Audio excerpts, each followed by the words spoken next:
নমস্কাৰ সকলোকে মোৰ সমান্তৰ প্ৰগতি চতুৰ্থ খণ্ডলৈ স্বাগতম জনাইছো। আজি আমি আলোচনা কৰিম এটা প্ৰশ্ন যেটো 2025 ত আহিছিলে।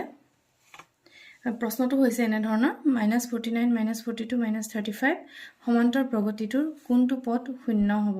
ইয়াত সুধিছে কেই নম্বৰ পদটো শূন্য হ'ব। হে আমি লিখি দিম an = 0 আৰু ইয়াৰ মতে a = -49 আৰু d উলিয়াম -42 পৰা -49 বিয়োগ কৰি -42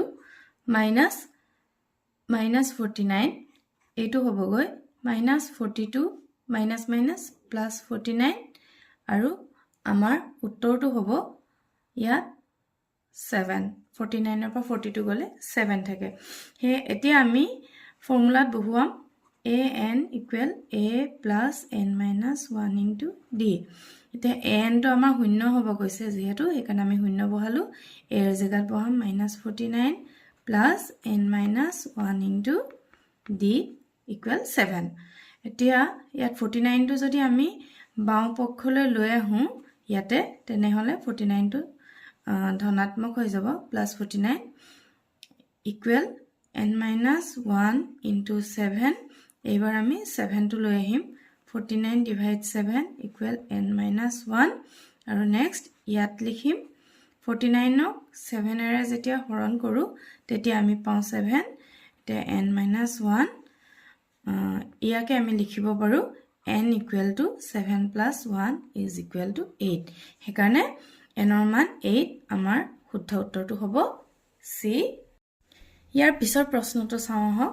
এইটো প্ৰশ্ন আহিছিল 2025 তে। ইয়াত প্ৰশ্নটো হৈছে এনে ধৰণৰ 4 9 14 19 24 শ্ৰেণীটোৰ 70তম পদটোৰ বাবে তলৰ কোনটো ধৰণত প্ৰকাশ কৰিলে শুদ্ধ হ'ব। এতিয়া সুধিছে 70তম পদ। 70তম পদটো আমি লিখিম এনেকৈ a70 পদটো কোনটো হ'ব কৈছে। a70 পদটো আমি লিখিব লাগিব। ইয়াত প্ৰথম পদ a হৈছে 4, d হৈছে 9 - 4, ইয়াৰ পৰা 9 - 4 কৰিম = 5। এতিয়া আমি a70 লিখি চাওঁ।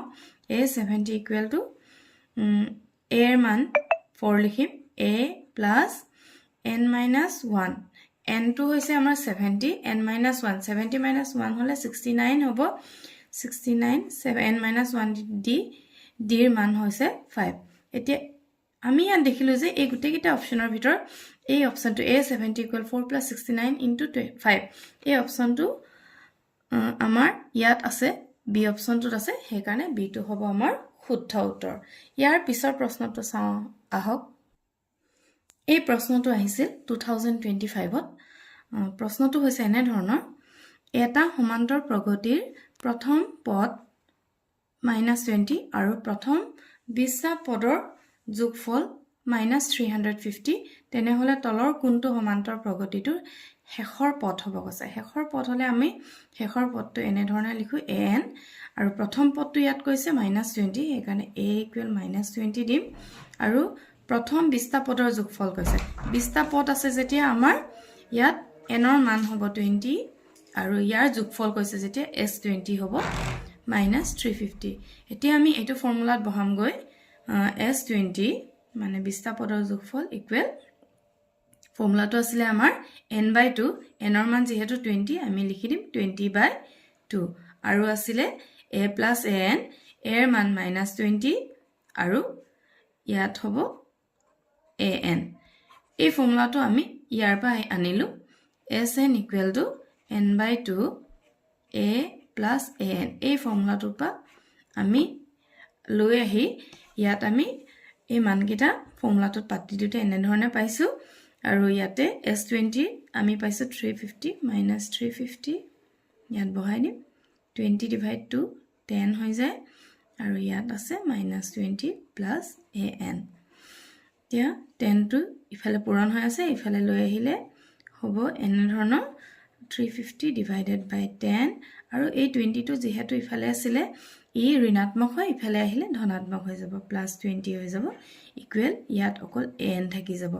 এতিয়া -350 ক যদি 10 ৰে হৰণ কৰো ইয়াত আমি পাম -35 প্লাস 20 ইকুৱেল an মানে নেক্সট টাইম লিখিব পাৰো আমি an ইকুৱেল টু -35 পৰা -35 ৰ লগত 20 যোগ হলে -15 পাও হে -15 অপচনটো হৈছে আমাৰ এই সি অপচনটো হে আমাৰ এই সি অপচনটো শুদ্ধ উত্তৰ হল